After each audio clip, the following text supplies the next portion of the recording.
ये है दिल्ली दर्पण। आज पूरे देश के अंदर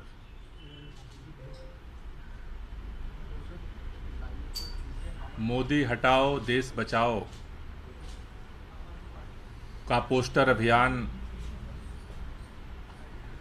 आम आदमी पार्टी चला रही है।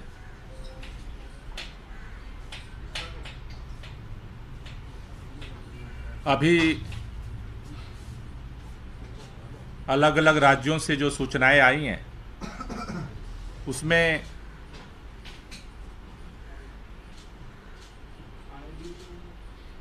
बाईस राज्यों में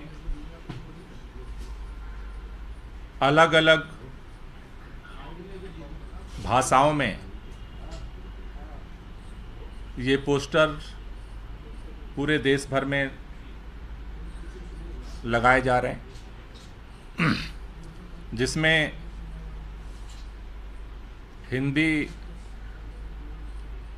अंग्रेजी के अलावा पंजाब के अंदर पंजाबी भाषा में पोस्टर लग रहे हैं, गुजरात के अंदर गुजराती में पोस्टर लग रहे हैं, बंगाल के अंदर पोस्टर लग रहे हैं, उड़ीसा, आसाम, तेलंगाना, आंध्रा, तमिलनाडु, केरला, कर्नाटका, गोवा, महाराष्ट्र सहित हिंदी भाषी सभी राज्यों में, राजस्थान, मध्य प्रदेश, छत्तीसगढ़, बिहार, उत्तर प्रदेश, हिमाचल, उत्तराखंड में ये पोस्टर लगाए जा रहे हैं। जैसा आप सब जानते हैं कि दिल्ली के अंदर 23 मार्च को शहीद आजम भगत सिंह, राजगुरु सुखदेव के बलिदान दिवस पर आम आदमी पार्टी ने जंतर मंतर पे सभा करके और देश भर में मोदी हटाओ देश बचाओ पोस्टर अभियान की घोषणा की थी। इस अभियान के माध्यम से, इस पोस्टर के माध्यम से आम आदमी पार्टी देश के अंदर जो किसानों से प्रधानमंत्री जी ने वादा किया और जिस तरह से धोखा दिया गया, उनके अंदर जिस तरह से नाउम्मीदी पैदा हुई है, देश के मजदूरों के जिस तरह से अधिकार और हक को, कानूनों को ख़त्म करके छीन लिया गया, देश के छात्रों को जिस तरह से सभी यूनिवर्सिटियों में दमन किया गया, देश के नौजवान जिस तरह से बेरोजगारी की हालत में दर दर भटक रहे हैं, महिलाएं महंगाई की मार को झेल रही हैं, ऐसी स्थिति में देश के प्रधानमंत्री माननीय नरेंद्र मोदी जी इन समस्याओं के समाधान निकालने की जगह देश के शिक्षा और स्वास्थ्य की व्यवस्था को ठीक करने की जगह पूरी ताकत के साथ ऐसे लगता है जैसे माननीय प्रधानमंत्री जी ने जिद पकड़ ली हो कि हमें इस देश के लोकतांत्रिक व्यवस्था को खत्म करना है। देश की लोकतांत्रिक व्यवस्था आजादी के बाद जो मिली, उसकी बुनियाद है भारत का संविधान, और भारत के संविधान के सहयोगी के रूप में उसके जो मूल आधार हैं उसमें है भारत की संसद, भारत की विधानसभाएं, भारत की चुनाव प्रणाली। और भारतीय संसद, भारतीय चुनाव प्रणाली का मूल आधार है जो लोकतांत्रिक व्यवस्था है कि उसमें सत्ता पक्ष होता है और विपक्ष होता है। सत्ता पक्ष और विपक्ष के बगैर भारतीय लोकतंत्र की परिकल्पना नहीं की जा सकती। लेकिन जिस तरह से प्रधानमंत्री जी की जिद है कि हम विपक्ष विहीन सत्ता को संचालित करेंगे, मुझे लगता है कि भारत की पूरी लोकतांत्रिक प्रणाली और भारत के संविधान पर यह प्रहार है। भारत के अंदर स्वतंत्र एजेंसियां बनाई गई जिससे कि कोई भी आमतौर पर सत्ता तंत्र के संचालन के साथ साथ अगर कोई भी जांच की जरूरत पड़े तो स्वतंत्र एजेंसियां इसलिए बनाई गई कि स्वतंत्र रूप से जांच होके सच्चाई सामने आ सके और न्यायालय अपना स्वतंत्र निर्णय ले सके। लेकिन जिस तरह से एजेंसियों की स्वतंत्रता को खत्म करके अपने मुट्ठी में करने की कोशिश हो रही है, वो भारत के अंदर निष्पक्ष जांच प्रणाली के विश्वास को तोड़ रही है। भारत की न्यायपालिका पर भी जिस तरह से दबाव बनाने की कोशिश हो रही है और जिस तरह के घटनाक्रम अलग अलग जगहों से आ रहे हैं, जिस तरह से चुनाव आयोग को अपने हिसाब से संचालित करने की कोशिश हो रही है, तो ऐसा लगता है कि प्रधानमंत्री जी जिस देश की तरफ बढ़ रहे हैं कि देश के अंदर लोग बेरोजगार घूमते रहें, किसान परेशान रहें, मजदूर परेशान रहें, महंगाई बढ़ती रहे, लेकिन पूरा भारत हमारी मुट्ठी में होना चाहिए। ये जो पूरा भारत को अपने मुट्ठी में करने का जो मिशन है, जो इस देश के अंदर जिसको हम तानाशाही कहते हैं, दुनिया के अंदर कई देशों में जिसका प्रयोग हुआ, इस तानाशाही के रास्ते में विपक्ष भारत के अंदर की अलग अलग पार्टियां जो सवाल उठाती हैं, आज उनके आंख की किरकिरी बनी हुई है और उनका मिशन है कि एन केन प्रकारेण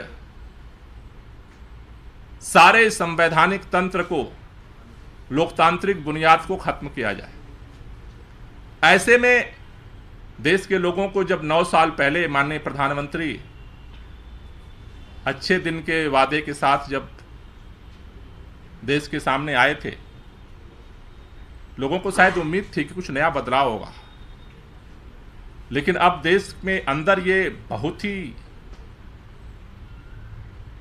पीड़ा के साथ एक तड़प महसूस हो रही है कि जब तक अगर देश के प्रधानमंत्री वर्तमान नरेंद्र मोदी जी बने रहते हैं तो भारत का संविधान, भारत का लोकतंत्र, भारत का भविष्य खतरे में है। लोगों की समस्याओं का समाधान नहीं होगा, कोई कल किसी का सुनने वाला नहीं बचेगा, क्योंकि इतनी बड़ी शिद्दत के साथ किसानों ने आंदोलन किया। 1 साल तक जाड़ा, बरसात, गर्मी सड़क पर पड़े रहे। जब उनसे वादा करके देश के प्रधानमंत्री पूरा नहीं कर रहे हैं तो किसकी आवाज सुनी जाएगी? विपक्ष को कुचल दिया जाएगा, फिर पूरे देश में सन्नाटा होगा और पूरा भारत अपनी मुट्ठी में होगा। मुझे लगता है कि ये हमारे पूरे स्वतंत्रता आंदोलन की जो विरासत है उसके ऊपर हमला हो रहा है और इसलिए अब एक ही मात्र विकल्प बचा है कि अगर इन सब चीज़ों को बचाना है, भारत के अंदर किसानों की, मजदूरों की, छात्रों की, युवाओं की, महिलाओं की समस्याओं का समाधान चाहिए, तो मोदी जी के प्रधानमंत्री रहते इसका समाधान नहीं मिल सकता है। देश किसी के जिद पूरा करने के लिए नहीं होता, सत्ता संस्थाएं किसी की जिद पूरा करने के लिए नहीं होती हैं। आज ऐसा लगता है कि प्रधानमंत्री जी जिद पर उतर आए, लेकिन देश को समाधान चाहिए और इसलिए पूरे देश में जो दिल्ली से नारा उठा था, मोदी हटाओ देश बचाओ, आज पूरे देश में शहरों में इसके पोस्टर लग रहे हैं। इसके अगले चरण में 10 अप्रैल को देश भर के जितने यूनिवर्सिटीज़ हैं, सभी विश्वविद्यालयों में ये पोस्टर कैंपेन चलाया जाएगा, जहां पर छात्रों के साथ मिल करके देश भर के अलग अलग राज्यों में जो प्रमुख विश्वविद्यालय हैं वहां पर मोदी हटाओ और देश बचाओ के 10 अप्रैल को पोस्टर चस्पा किए जाएंगे।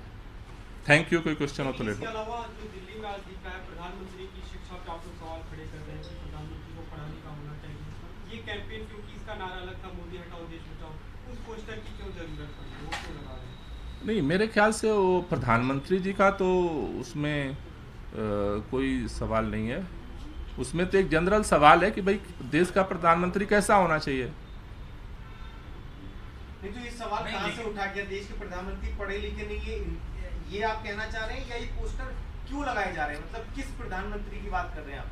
नहीं, सब कोई भी प्रधानमंत्री बने। नहीं तो प्रधानमंत्री सब देश में पढ़े लिखे तो आए अभी तक। नहीं, तो देश के प्रधानमंत्री कैसा होना चाहिए, कैसा होना चाहिए देश का प्रधानमंत्री?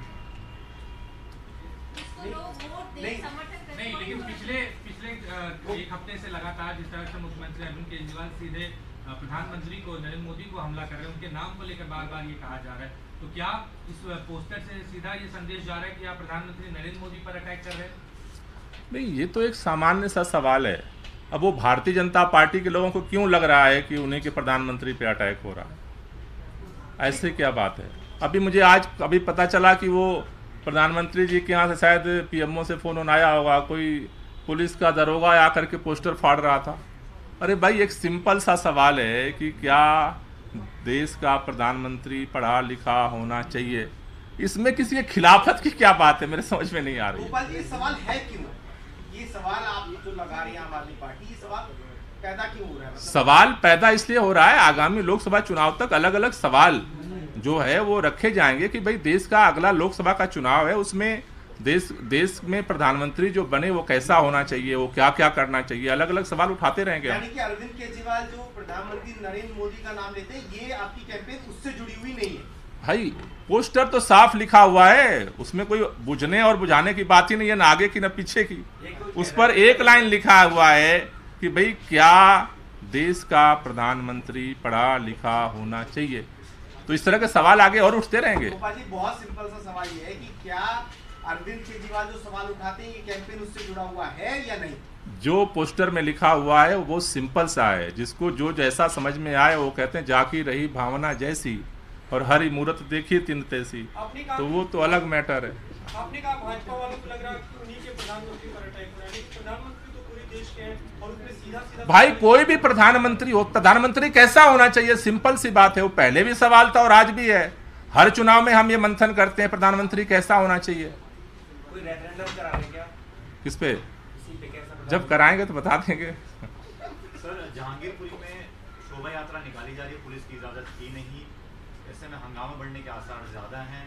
आपका इस टॉपिक पे क्या? एक साल पहले भी हिंसा हुई थी। नहीं, मुझे लगता है कि कानून व्यवस्था को बनाए रखना और हर त्यौहार को शांतिपूर्वक मनाने का अधिकार सबको है।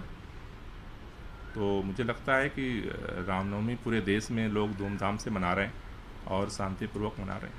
सर, लेकिन वहाँ पे ऐसी आशंका थी पुलिस को कि कुछ गड़बड़ हो सकता है, इसलिए उन्होंने रोक लगाई थी, लेकिन यात्रा निकाली जा रही है जो सड़कों पर। नहीं, मुझे लगता है कि दो चीज़ें हैं कि शांति व्यवस्था बनाए रखने की ज़रूरत है, सबकी जिम्मेदारी है। कानून व्यवस्था को बनाए रखने की जिम्मेदारी पुलिस की है। तो हमें, मेरी सबसे यही अपील है कि शांतिपूर्वक रामनवमी सभी लोग धूमधाम से मनाएं। गोपाल जी, आपको या आपकी पार्टी को न्यायपालिका के ऊपर कोई विश्वास नहीं है?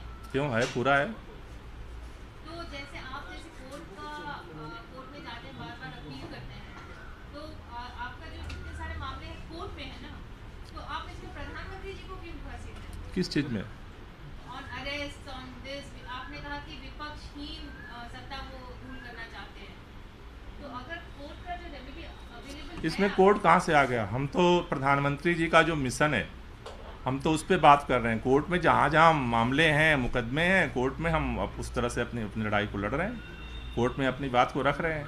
लेकिन आप इंटायर जो सिचुएशन है, आप एक बार उसको समझने की आप कोशिश करो। आज देश के सामने ये लग रहा है कि जिस तरह से कल प्रधानमंत्री जी ने अपना जो है कार्यालय में भाषण दे रहे थे, उन्होंने कहा कि भाई सारा विपक्ष उनका टारगेट है, सारे विपक्ष के लोग एक हो गए, हम सबके ऊपर कार्रवाई कर रहे हैं। तो जो परिस्थितियां दिख रही हैं मैं उसकी चर्चा कर रहा हूं। और अब लोगों को ये बात लग रही है, कल तक बहुत सारे देश के लोगों को ये लगती थी, किसानों को ये बात लगती थी कि भाई प्रधानमंत्री जी से गुहार लगाई जाएगी तो उनका समाधान हो जाएगा। अब किसानों को नहीं लगता कि प्रधानमंत्री जी से गुहार लगाने से होगा समाधान। अब लोगों को लगता है कि भाई प्रधानमंत्री बदलना पड़ेगा तभी समाधान होगा। देश में प्रधानमंत्री बदलते रहे हैं, ऐसा बहुत सारे लोगों को लग रहा है कि बस ये आखिरी प्रधानमंत्री है, इसके बाद देश में कोई प्रधानमंत्री बनेगा ही नहीं। भाई जब प्रधानमंत्री बनते हैं देश में और वो काम अगर उनसे नहीं होता है जनता की अपेक्षाओं के अनुरूप तो बदले जाते हैं। अब देश के लोगों को उम्मीद नहीं है कि 9 साल में अगर वो किसी समस्या का समाधान नहीं कर पाए किसानों के, मजदूरों के, नौजवानों के, छात्रों के, तो वो अब 1 साल में अब बदलाव की बात सोच रहे हैं। लेटेस्ट खबरों के लिए सब्सक्राइब करें हमारा YouTube चैनल या फिर लॉग ऑन करें www.delhidarpantv.com। खबरों की कवरेज और विज्ञापनों के लिए संपर्क करें इस नंबर पर।